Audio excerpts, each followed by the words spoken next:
Hi, I'm Nate, and this is New Compass Collectibles. Welcome back. We're going to be talking about the Heritage Weekly comic book auction from this past week, February 18th to the 25th. Auctions just ended last night, so let's go ahead and look at some of the results. These auctions typically have a little over 1,000 items overall, and this auction had 1,165 total listings, total sales value of $526,000. Of those listings, only 630 were individual comic book sales that I'm going to include in my analysis here.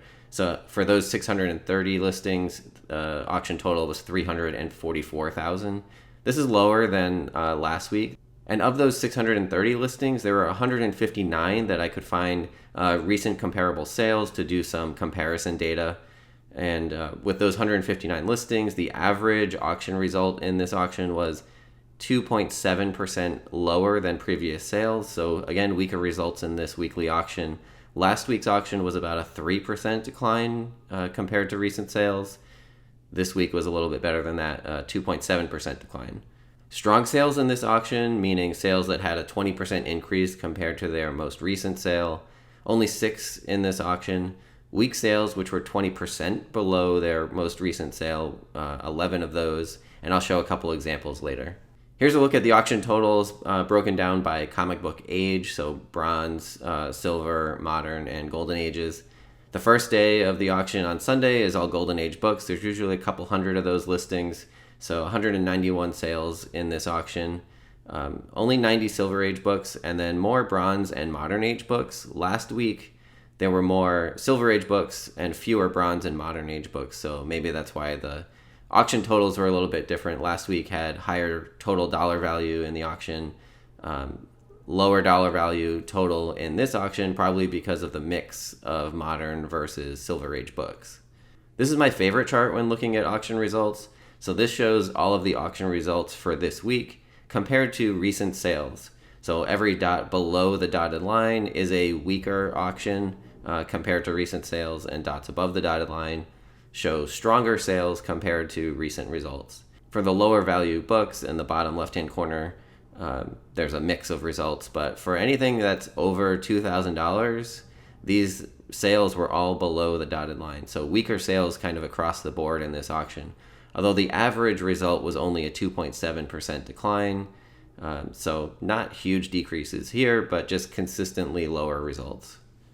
And the last way that I look at the overall auction results is to plot this chart of the historical value of the auction catalog. This is the historical value of all the items in this auction added together and shown on one chart. You can see the actual results from this auction marked here on the right-hand side of the chart. You can see that's below the trend from the last few years, so we're still making new lows on a relative basis, compared to the historical value. If these same items had been auctioned at earlier points in time, you can see that the highest value would have been, in June of 2022, where they were worth $218,000 based on recent sales at that time, and now getting close to just $100,000, so more than a 50% decrease from that peak. But now let's go ahead and look at some individual sales, and I'll highlight some of the things that I thought were interesting in this auction. So first, we're going to look at some of the bigger sales in the auction. This was actually the most expensive item in this auction, and it was a Spawn sketch cover, Spawn number 185 from 2008, and it was in 9.6, selling for $12,000. Really incredible price for a modern book. This is one that doesn't have a lot of copies on the census.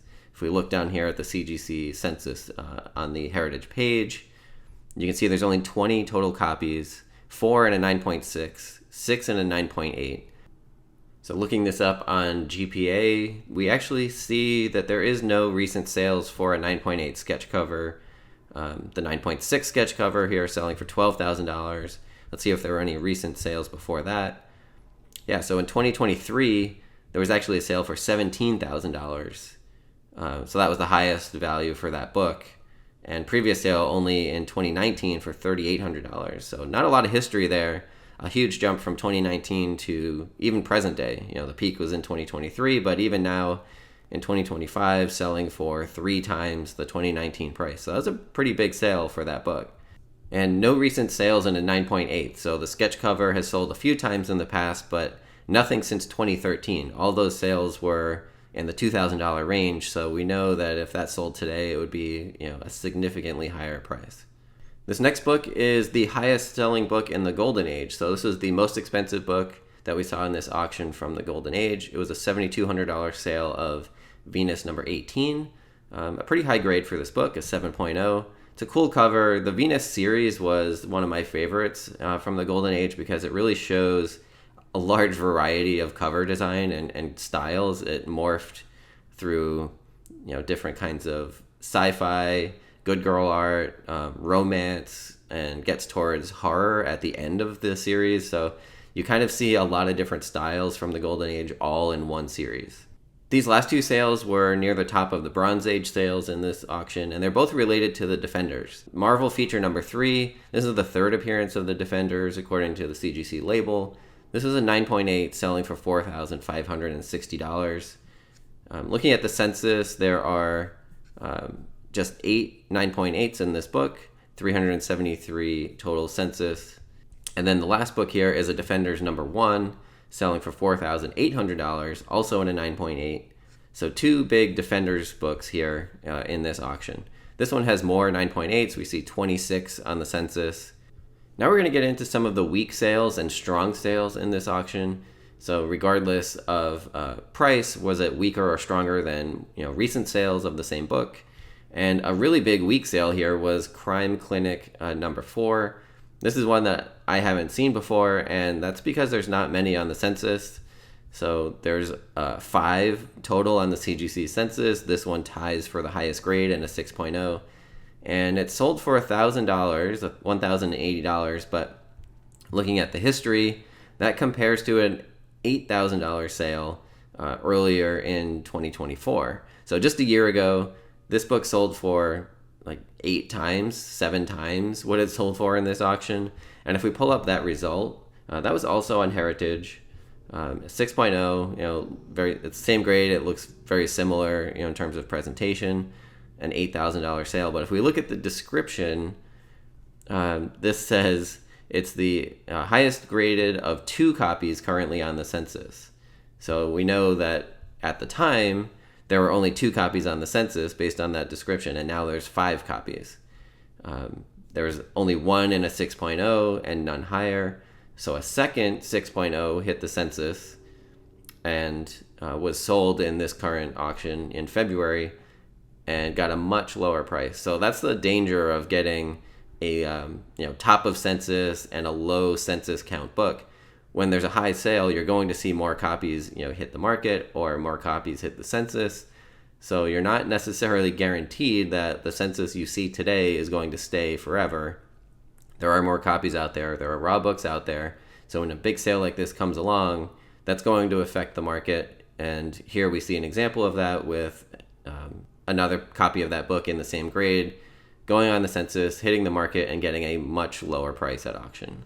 Last one here for the weak sales in this auction was a Amazing Spider-Man 129 in a 9.6, sold for $5,040.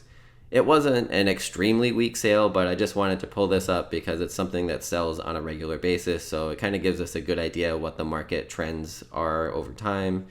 And we can see that this one is still just towards the bottom end of its range and trending downward over the last few years. That's been consistent, but in 2024, a lot of consistent sales here in the mid to low $6,000 range. We hit into the $5,000 range at the end of 2024, $5,400, $5,500, then one sale for $5,100, and now we're just above $5,000 at $5,040. So continuing to see a bit of a decline in this book, slow and steady on the way down, but we'll see where that trend stops. And lastly, I want to end by highlighting a couple stronger sales because in every auction, they're not all weak sales, even though the trend is generally down. There are some stronger sales too. Adventure Comics number 41 in a 5.5 sold for $2,640. Compare that to recent sales. Comparing that to more recent sales, that does reverse a lower sale that we saw earlier in this year. There was a sale for $2,400 in 2023, and then we saw that weak sale last month in January. But this sale reverses that, and we see a new high being made here for this book, $2,640. Planet Comics is another one that had a strong sale in this auction. Planet Comics number 21 in a 6.0, selling for $1,320. This is a similar story where there was a peak in 2020. It's been trending down over the last few years, but this was a stronger sale compared to that recent downtrend. So, a bright spot there and an uptick for Planet Comics. But that's all the data for today. I just wanted to go over some of the results from this week's auction. And I'll be back again to do the same next week. And we have also the Comic Link auction, which is ending over this weekend. Those are some pretty high dollar books on the Comic Link auction side. It's their big quarterly auction. So a lot of interesting data will be available pretty soon. And I'll be looking at that on the channel as well. So like the video if you enjoyed the content here. Please share the channel because I have been posting videos on a more regular basis now, and I plan to continue doing that. And subscribe to the channel so you get those alerts. And we'll see you again next time for more comic book data. Thank you.